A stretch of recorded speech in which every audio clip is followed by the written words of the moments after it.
2D platformers have been around for ages. Nary a man nor woman alive can claim they haven't partaken, at least once. From father to son, from mother to daughter have passed tales of scrolling left to right, jumping on turtles, and making that one really hard jump. And there are those who claim to have gone right to left, without jumping at all, though those heathens have been rightfully silenced. But today our tale features a special hero, called Jump and Shoot Man by some, the Blue Bomber by others, and Rockman by weird people. I present unto you, Mega Man. Yes, from the dawn of the Enlightened Age, Mega Man has been jumping and shooting. But where 2D platformers are concerned, the Mega Man series is known for revolutionizing lateral movement. I'm Lens of Truth, and I speak to you today of the evolution of the dash in the Mega Man series. You may be excited for Mega Man 11, and rightfully so. I am too. But that's not why I decided to cover this. A few years ago, a YouTuber named DookieShed loved Mega Man very much, so he started Mega Man March Mega Month Madness, where he'd just cover Mega Man stuff for the entire month. That's how I got into Mega Man, and now that I'm making videos, I'm stoked to present my first entry in Mega Man March Mega Month Madness! Looking briefly at 1986, you'll see the emergence of side-scrollers. In most of them, lateral movement consisted of moving left and right at one speed, and that's it. A couple, like Mario, pushed the envelope with a run button to toggle on a faster speed. Okay, pretty standard fare. But in 1987, Mega Man entered the scene. In his first outing, his lateral movement was pretty standard. Left and right movement, one speed. In Mega Man 2, left and right, one speed, spamming metal blades. And I do want to note, there's nothing wrong with that. Mega Man can still be fun and hard, without extraordinary lateral movement. But as we're about to see, the extraordinary can be the spark that elevates a video game beyond. Enter Mega Man 3. Nothing seems out of place. You're running along when all of a sudden, there's a low-hanging edge blocking the way. You start mashing buttons, because you can't be bothered to read the manual, when suddenly, this. Ooh! That's Mega Man's slide. With it, he can move faster for a limited distance, and lower his hitbox to squeeze underneath overhangs and hazards. This simple addition really changed up the formula. With his newfound mobility, Mega Man gained a new way of dodging attacks. Originally, he could only move or jump, but from 3 on, he could slide beneath or slide to move faster. But of course, as Mega Man learns new tactics, so do his enemies. New attacks begin to appear that leave only small gaps for Mega Man to slide through. Bosses now don't have to jump so high. The slide shook up the series and was the precursor to what I consider the greatest lateral movement mechanic in gaming. But the slide has its flaws. Mega Man is completely vulnerable while sliding, so he has to be careful not to launch himself into danger, or spikes, or off a ledge. Neither can he attack while sliding. And the slide is its own independent move. For instance, it doesn't build momentum, so it doesn't feed into other movements like jumping. Nor is it an attack, so it can't be used for offense, although in Mega Man 5 and 4 on the Game Boy, he can learn an attack that makes the slide cause damage. Another series that adopted the slide is Castlevania, where it functions almost exactly the same, but is usually considered an attack, so it can do damage, although it never proves very useful. Great for tight passes, though. Now that that's out of the way, let's get down to it. Mega Man X, Chill Penguin Stage, an upgrade, the Dash Boots.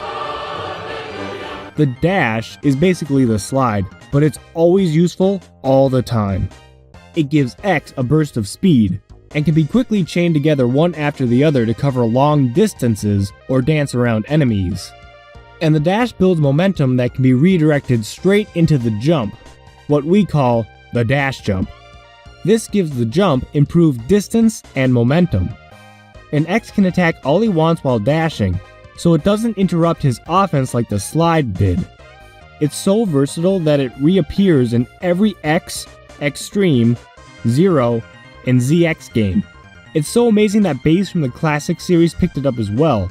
And in the same game, Mega Man gets the Tengu Blade, a special weapon that allows him to dash.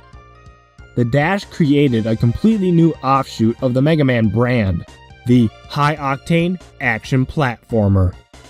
The dash does have its weaknesses. X is vulnerable while dashing, and the dash itself isn't an attack, and sometimes sends X careening into things he doesn't want to run into, just like the slide. Dashing off a wall is tricky to pull off, but it's hella useful. And it took Capcom a while to realize the dash should always be mapped to a shoulder button, and that double tapping the D-pad is unreliable. The dash is prolific in other games as well. The Azure Striker Gunvolt kind of dashes, and Beck from Mighty No. 9 definitely does. I'll talk more about him later. Ray is notable because her dash is an attack that allows her to barrel through enemies at high speeds. Would be great if she didn't take damage just from existing. And again, the Castlevania series picked up the dash right quick, to a varying degree. In some games, dashes can be chained just like in Mega Man. In others, it's mainly used to avoid attacks. And Henry Hatsworth has a dash too, but you unlock it late in game. The game is meant to be played slowly anyway, and it's just not as fluid and breezy as it should be. Actually reminds me of X6. Now it's time to get critical. A new ability became available in Mega Man X2, the Air Dash. It's supposed to be similar to the dash, but it really isn't. Whereas the dash is a versatile ability that can lead straight into jumping, the air dash is very limited, so it's situational at best. You don't gain any height, it's shorter than the dash, which is understandable I guess so that it's not OP, but still disappointing. It can't be performed on a dash jump, and if you played the first game, you're always dash jumping. And there were times when I wanted to dash jump, but I pressed jump slightly too early, so I ended up jumping and air dashing right over the ground. The air dash is really just in the way. The air dash appears in other games, but only one really explored making it versatile, Mighty No. 9. Yeah, you heard that right. Beck has infinite air dashes, meaning he can dash jump and air dash until he loses air. Hello? This is what the air dash always should have been. Beck is so mobile, both on the ground and in the air. It's just too bad about the rest of the game. And lastly, the Azure Striker Gunvolt has what I suppose you could call a dash run, but it's really just a NOS boost, because you press the button to give GV a burst of speed, which lasts for a second or two and then wears off. It's exactly the same as a NOS boost, or mushroom boost if you prefer, from racing games. The burst of speed is also similar to Sonic's boost, but you can't hold the button down to sustain it, so this dash run is inferior to Sonic's boost in every way. Maybe you've already guessed it, but of these lateral movement abilities, the dash is my favorite. In my opinion, it defines the X, Extreme, Zero, and ZX games. They wouldn't be the same without it. And I just love launching into dash jumps. I don't know what else to say, it's cathartic. Couple questions. First off, did I miss any big Mega Man lateral movement styles? I don't think I did, but there are over 100 Mega Man games, so it's possible. Second, are there any good lateral movement styles outside of the Mega Man series? I'm sure there are, especially with the indie scene being what it is. If you're new to Mega Man March, give it a try. Watch out for X6 though its soundtrack is on fire. If you enjoyed yourself, like, comment, subscribe, and recommend it to someone. And I'm always talking video games on Facebook and Twitter. Stay Mega.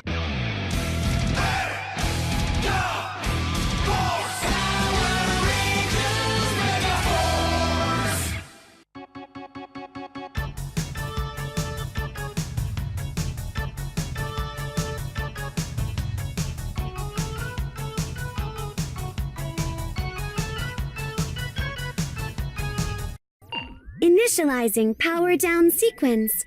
Until next time.